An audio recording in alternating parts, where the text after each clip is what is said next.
she announced. I'm keeping the house, the car, and the dog in the divorce.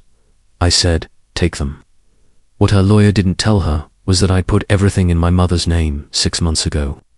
The judge's face when he read the deed was priceless.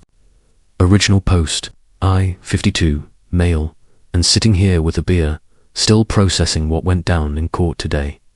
My soon-to-be ex-wife, Vanessa, 49, thought she had me backed into a corner. Spoiler, she didn't. We've been married 11 years.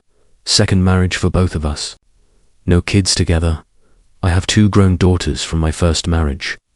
She has a son who's 26 and hasn't spoken to either of us in years. 6 months ago, things got weird. Vanessa started working late constantly. Her book club met 3 times a week. She password protected her phone for the first time ever. Classic signs, right? But honestly, I was too tired to care much.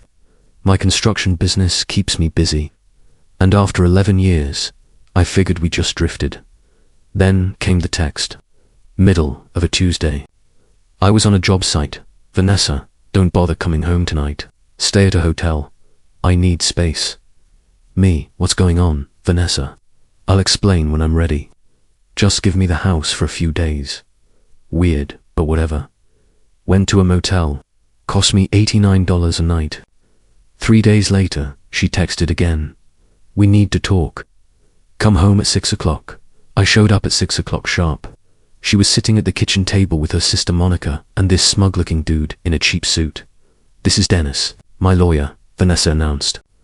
No hello, no small talk. Dennis slid a folder across the table. Mr. Garrett, your wife is filing for divorce. We wanted to discuss the asset division before things get messy. I just stared. You brought your lawyer to our house. Vanessa crossed her arms.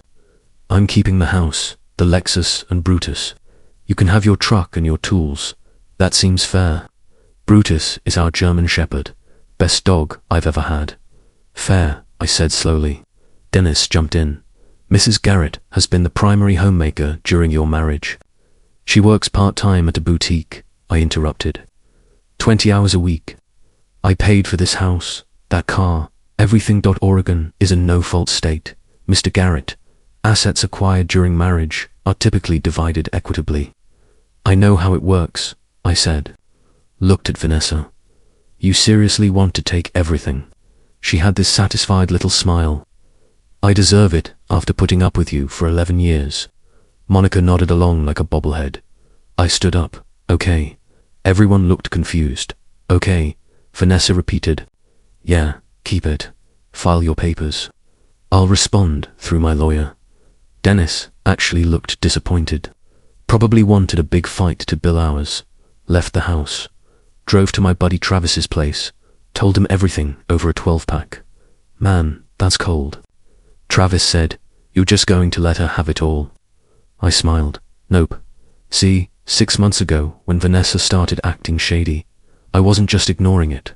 I was planning. Called my mum, who's 73 and sharp as hell, had a long conversation about protecting assets. You think she's cheating? Mum asked. Either that or planning something. Her behavior's off. What do you need? That's my mum. No drama, just solutions. We met with her estate lawyer, guy named Howard, been handling mum's stuff for years.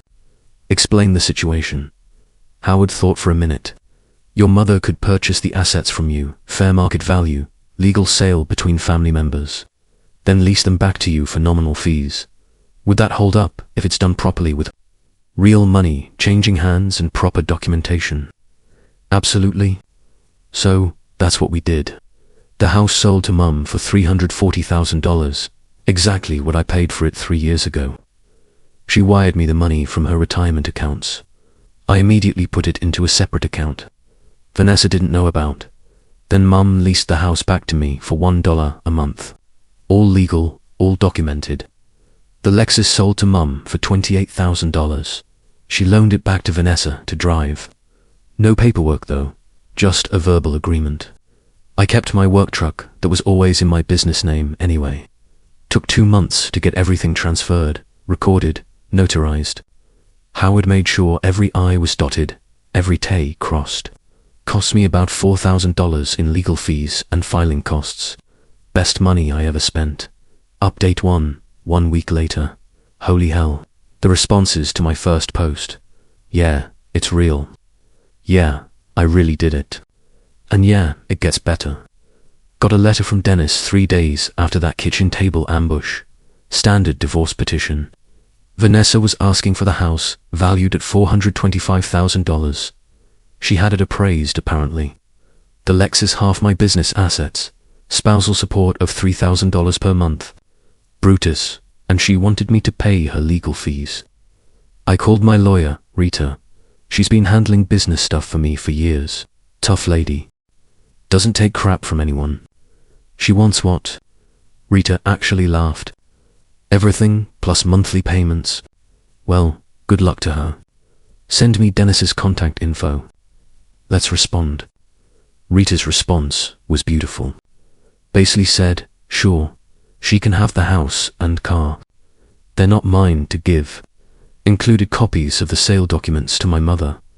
Offered to split the checking account balance, about $8,000, and my business stays 100% mine since Vanessa has zero involvement. Spousal support.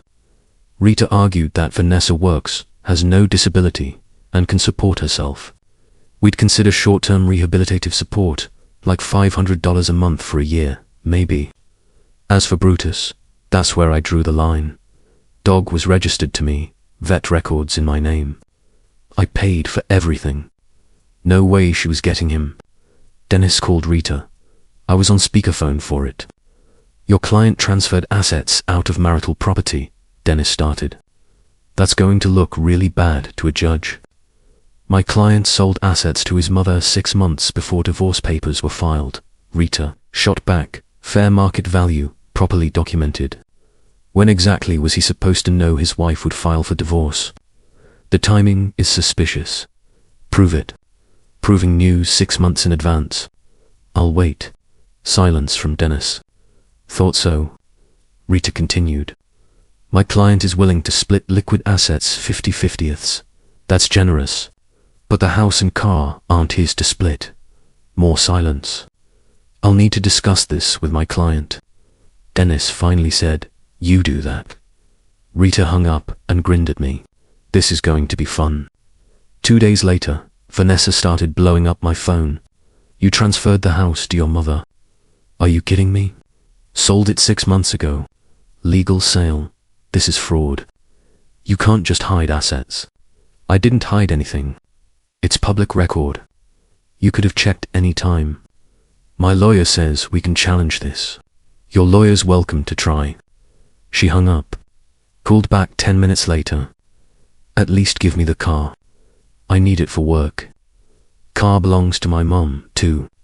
But tell you what, she was lending it to you before. She's willing to keep doing that until you get your own vehicle. Generous of her. Honestly, this is unbelievable. You planned this? Yep, hung up again. Then came the really fun part. Monica, Vanessa's sister, started messaging me on Facebook. Long rants about how I was a manipulative, controlling, abusive husband, how I trapped Vanessa, how she was going to make sure everyone knew what kind of person I was. Cool story, I replied, then blocked her. But Monica wasn't done. She posted on her Facebook, tagged like 30 people we both knew. My sister Vanessa is divorcing her horrible husband who transferred all their assets to his mother to hide them in the divorce. My phone started buzzing. Friends asking what was going on. Family members confused. I made one post in response. For anyone wondering, I sold some assets to my mother 6 months ago in a legal transaction. Divorce was filed last week. Timeline speaks for itself. If people want to believe I'm psychic and knew about a divorce 6 months before papers were filed, that's on them. Posted screenshots of the sale dates and the divorce filing date.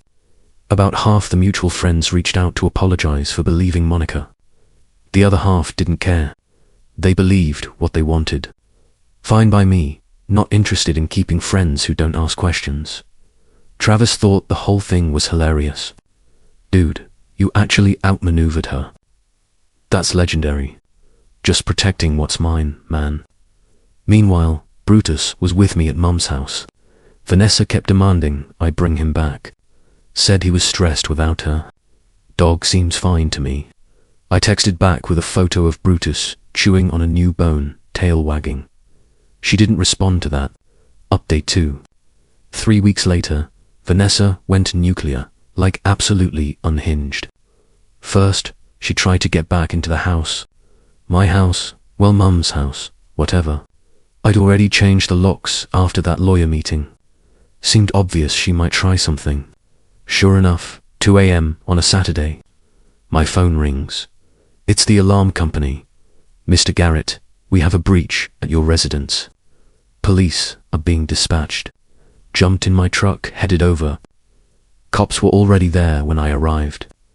And there she was, standing in the driveway. Mascara running, yelling at the officers. This is my house. He can't lock me out of my house. Officer looked at me. You, the homeowner, sir. My mother is... I'm the legal tenant. She's my soon-to-be ex-wife, who hasn't lived here in 3 weeks. Showed them the lease agreement and Mum's deed. The cop nodded. Ma'am, you need to leave the property. I live here. Not according to these documents. She tried to argue more, but they shut her down. Next came the workplace drama. I run a mid-sized construction company, about 15 employees, good contracts, steady income. I'm on job sites most days. In the office, the rest. Got a call from my office manager, Denise. Boss, there's a woman here demanding to see the books. Says she's your wife. Tell her she can make an appointment with Rita, my lawyer. She has no right to company records. Vanessa apparently made a scene. Told Denise I was hiding money. Demanded to see profit and loss statements. Denise, bless her, called the cops. Vanessa left before they arrived. But then I got a letter from the Oregon Department of Revenue. Someone had reported my business for potential tax fraud. Anonymous tip required me to undergo an audit. Gee, I wonder who could have done that. Called my accountant, Donald. We clean, Garrett. I've done your books for 8 years. You're cleaner than a hospital. This is harassment. I know. Can you handle the audit? Already on it. We'll be fine. This will cost you time and maybe $2,000 in accounting fees. But there's nothing to find. Vanessa's next trick was even better. She filed for a restraining order. Claimed I was harassing and threatening her. That I'd shown up at her apartment at midnight, drunk and violent. Complete fiction. I'd never been to her new apartment. Didn't even know where it was. Court date for the temporary restraining order came up. Rita and I showed up. Vanessa was there with Dennis. Judge reviewed her petition. Mrs. Garrett, you claim your husband showed up at your residence on April 8th at midnight. Yes, Your Honor. He was banging on my door, yelling, Mr. Garrett, where were you on April 8th at midnight? Rita slid over some papers. Your Honor, my client was in Bend at a construction industry conference. Here's his hotel receipt, his conference badge, and a signed affidavit from 3 colleagues who were with him that entire evening. They had dinner until 11 p.m., then drinks at the hotel bar until 1:30 a.m., all documented. The judge looked at Vanessa. His expression was unimpressed. Mrs. Garrett, filing a false restraining order is a serious matter. I must have gotten confused about the date. Confused, the judge didn't sound like he believed her. Petition denied. Court will note the attempted filing for the divorce proceedings. Outside the courthouse, Vanessa and Monica cornered me in the parking lot. You smug jerk. Monica hissed. You think you're so smart. Honestly, yeah, kind of. Vanessa deserves that house. She picked out the countertops. She planted the garden. She can buy her own house with her own money. Novel concept. Vanessa jumped in. The judge is going to see through this. You'll have to give me half of everything. Half of what? Vanessa, I don't own a house. I don't own that Lexus. I've got my truck, my tools, and my business. Pick which half of the truck you want, I guess. Dennis pulled up in his Kia. Ladies, let's not engage. They left. I sat in my truck for a minute. Hands were shaking. Not from fear, from anger. The restraining order thing crossed a line. Could have screwed up my contractor's licenses, my reputation. Rita noticed you, okay. Yeah, just pissed. Good channel, that discovery's next week. Let's bury her. Update 3. Court day. 6 weeks after Vanessa's lawyer ambush, we had the first real court date. 6 weeks after Vanessa's lawyer ambush, we had the first real court date. Not the final hearing, just preliminary stuff. Asset division, temporary support, all that. Got to the courthouse at 8:30 a.m. Rita was already there, looking sharp in a navy suit. Howard was there too, Mom's lawyer. He was prepared to testify about the asset sale if needed. Vanessa showed up 10 minutes late with Dennis. She was dressed like she was going to a funeral. Black dress, minimal makeup, playing the victim card hard. Dennis started strong, laid out Vanessa's position that I'd fraudulently transferred assets to avoid splitting them, that she was entitled to half the value of the house and car, that she needed $3,000 monthly support because she'd given up career, opportunities to support my business. Total lie. She'd worked at the same boutique part-time for 9 years by choice. Rita let him finish. Then she stood up. Your Honor, I have several exhibits. First, the deeds showing my client purchased the residence 3 years ago solely in his name. Oregon is not a community property state. Second, the bill of sale showing he sold said residence to his mother 6 months ago for fair market value. Third, bank records showing the funds transfer. Fourth, the lease agreement between my client and his mother for said residence. All legal, all documented, all months before any divorce filing. She slid the stack across to the judge. He started reading. And the vehicle? Judge Pacheco asked. Same situation, Your Honor. Sold to his mother. Fair market value, properly titled. Mrs. Garrett has been driving it since as a courtesy from his mother. But it's not a marital asset. Dennis jumped in. Your Honor, the timing is clearly suspicious. Suspicious is an illegal counselor, the judge said mildly. Unless you have evidence, Mr. Garrett knew about an impending divorce 6 months ago. The marriage was clearly troubled. Was your client planning to file 6 months ago? Dennis hesitated. Well, now then, how would Mr. Garrett have known? The judge flipped through more pages. These documents look proper. Sale prices appear to be fair market value, not artificially low. This wasn't a gift or a sham transfer. He looked at Vanessa. Did you know about these sales when they occurred? Vanessa glanced at Dennis. I knew his mother was helping him with something. I didn't know what. Did you ask? No. Did you review any financial documents in the past 6 months?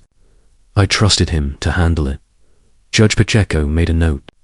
So, you were aware he was conducting financial transactions with his mother, but chose not to inquire about the details.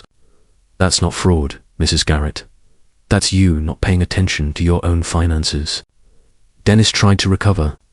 Your Honor, regardless of the asset situation, Mrs. Garrett still needs spousal support. On what basis? She's 49, healthy, employed. What prevents her from increasing her work hours? The judge looked skeptical. She works 20 hours a week and they have no minor children. What exactly was she maintaining? Vanessa's face was red. Monica, sitting in the gallery, looked ready to explode. Rita spoke up. Your Honor, my client is willing to offer rehabilitative spousal support. $600 a month for 1 year. Split the joint checking account, currently $8,200. Each party keeps their own vehicles. She has a leased Lexus, she's driving. He has his work truck. His business remains his sole property as she has no involvement in it. He keeps the dog as he's the registered owner. Your Honor, my client should get the house value, Dennis started. Counselor, I've reviewed these documents. The house isn't a marital asset. It belongs to Mr. Garrett's mother. Unless you have evidence, this was a fraudulent transfer. And I mean actual evidence, not speculation. I'm not awarding your client something that doesn't belong to her husband. Judge Pacheco looked back at his papers. Then he actually smiled. Just a little. This is actually pretty clever, Mr. Garrett. Unorthodox, but legal. You saw trouble coming and protected yourself within the law. Your wife is learning an expensive lesson about paying attention to family finances. He made his ruling. Joint account split 50/50ths. I keep Brutus. No house, no car awarded to Vanessa since they're not mine. Spousal support set at $600 a month for 12 months. Each party pays their own legal fees. Dennis tried to object. Your Honor, this leaves my client with almost nothing. Your client has a job, a vehicle to drive, and $40 and $100 from the checking account, plus temporary support. She'll be fine. This is what happens when you assume assets will just be there when you need them. Petition granted as modified. Next case, we stood.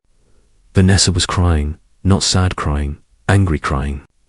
Outside the courtroom, Monica went off. Dennis looked tired. Mrs. Garrett, I advised you when we started that these asset transfers might be legally sound. You said we could fight it. I said we could try. There's a difference. Vanessa turned on me. You planned this. You planned all of this. Yep. You manipulative bastard. Nope. Just a guy who saw his wife acting shady and decided to protect himself. Worked out pretty well. Rita guided me away before things escalated in her car. I finally let myself relax. That went better than expected. I said, Judge Pacheco doesn't tolerate nonsense. He could tell what she was trying to do. Think they'll appeal. They can try. Won't go anywhere. The asset transfers are solid. Called Mum on the way home. Hey, we won. Of course you did, honey. That house is mine. Bought and paid for. Thanks, Mum, for everything. Come over for dinner Sunday. Bring Brutus. Will do. Update 4, the aftermath. Divorce was finalized 8 weeks later. Standard cooling off period. Then the final paperwork. Vanessa didn't show up to the final hearing. Dennis appeared alone and confirmed she accepted the terms. Judge Pacheco signed off.